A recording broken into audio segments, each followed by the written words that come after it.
Hello students, this is Miss Dalton and this video is over factoring trinomials by the grouping method.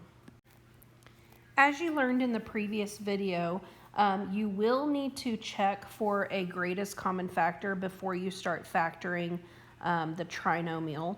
And so here are the steps that you're going to use to factor using grouping.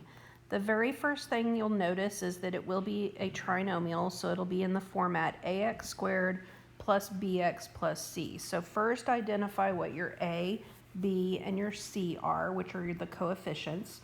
You're going to multiply the a times the c, and you're going to make a factor tree of that value. I'll show you what that looks like as we start looking at the examples. Then you're going to choose factors in the factor tree that add or subtract to b, and rewrite the equation splitting b into these two factors. Then you're going to factor it by grouping like we did in the previous video. When you have four terms, you'll group the first two terms together and group the second two terms. You'll factor out the GCF, and then the first factor is what happens twice, and the second factor is what is outside the parentheses.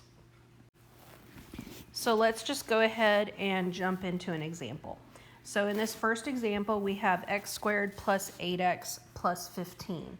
So we're going to identify what our a, b, and our c is. Remember, the coefficient for x squared is your a, and if there's nothing there, remember that there is an understood 1 there that's invisible, and so this is going to be your a value. Your b value is going to be this coefficient for x, 8, and c is going to be 15. So let's go ahead and write that down. A is equal to 1, b is equal to 8, and c is equal to 15. So my next step is to multiply my a times my c together and make an AC chart. So a times c is 1 times 15, which equals 15. And so we're going to make this chart. What this chart is going to consist of is numbers that multiply to give us 15. So we're going to start with 1 times 15. 2, nothing, times makes 15. 3 times 5 gives you 15. And 4 does not work, and so then we would be back up at 5. So these are our factors. What you're looking for is we're looking for the pair that adds up to our b term, which again is 8. So we're trying to find the ones that add up to 8. The ones that add up to 8 are these right here, 3 and 5. So what we're going to do now is we're splitting up this middle term into what we just found. So let's go ahead and write down our x squared plus, when you split up your middle term, you're always going to put an x with these values. So it's going to be 3x plus 5x, and then go ahead and bring down your plus 15. And so what this means is this is what it was before we added together the 3x and the 5x to get 8x. Okay? Doing this helps us get our four terms so that we can factor by grouping. So grouping is where we group the first two terms together and we group the last two terms together and we look for a GCF. X squared and 3x. X squared is x times x. 3x is 3 times x, and so you can see that they have an x in common. So that's going to come to the outside, and then what's left over is going to stay in the parentheses. So x plus 3. Okay, then when we do this next one, we have 5 times x, and 15 breaks down to be 3 times 5. Those are prime numbers now, so we look and see what we have in common. We have a 5 in common, so we're going to bring that to the outside, plus 5, and then our leftovers are that x plus 3. We'll notice that our parentheses match now. That's going to be your first factor, so that is what we're pulling out of here. And then when we divide that out, we have x plus 5 left over. And those are your factors. All right, moving on to the next example. Identify your A, B, and C. My A is 2. My B is -3. And my C is -14. So we're going to multiply our A times our C. A is 2, and we're going to multiply it by a -14. So that comes out to be -28. Go ahead and make your chart, your factor tree off of -28. So start at the beginning, -1 times 28. Then we'd also have -2 times 14. We would also have -4 times 7. And then, of course, the opposites. +1, -28. +2, -14. And then +4, -7.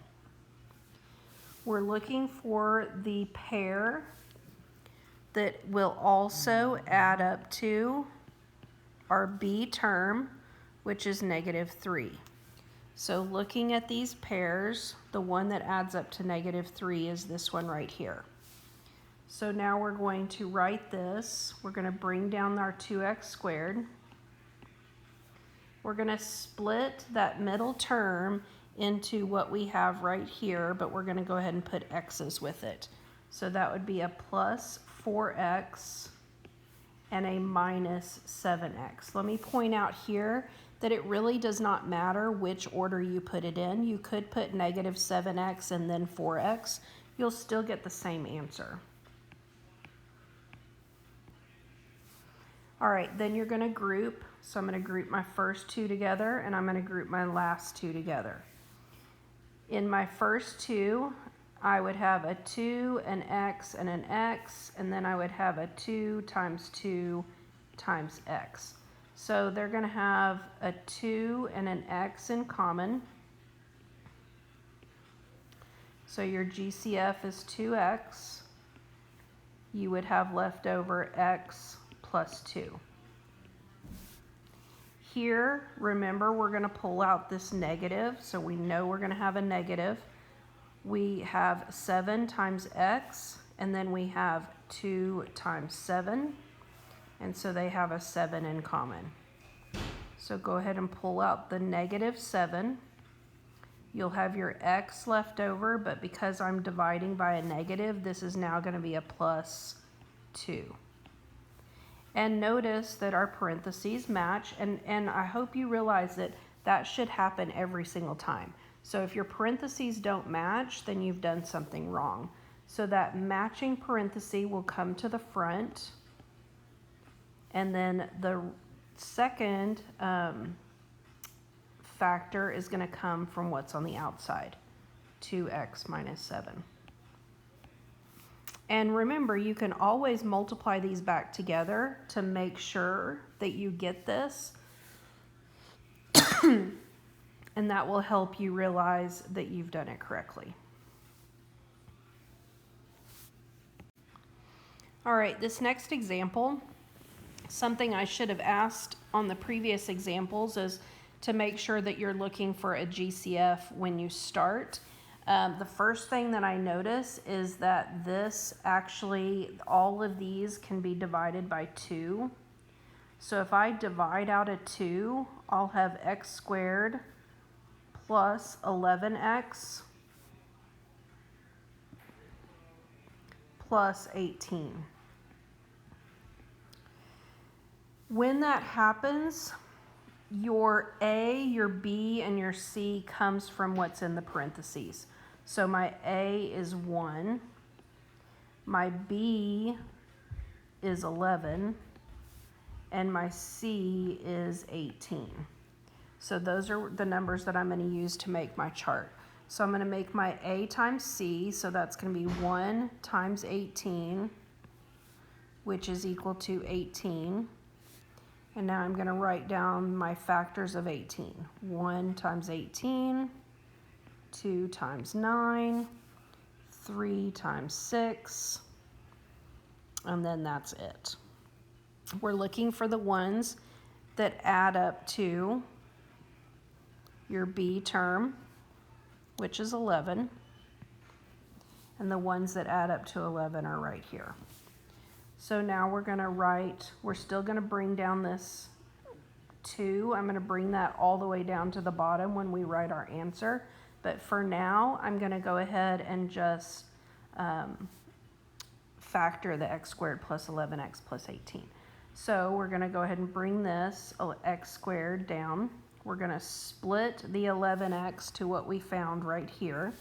So we're going to have a plus 2x plus 9x, and then we're going to bring down the plus 18. We'll have a group here and a group here. Here I can divide out my x, so let's go ahead and write it xx and then 2x. So they have that x in common, and then we'll have our x plus 2 left over. Here we have 9, which is 3 times 3, then x. 18 is 9 times 2. 9 is 3 times 3. So we can see that they have this 3 times 3 in common, which is 9. So we'd have plus 9, parenthesis. We'd have that x, and then plus 2. Notice that your parentheses match, which they should. That's going to be the first factor that we write down beside the 2, and then the outside x plus 9 is the second factor. And there's our answer.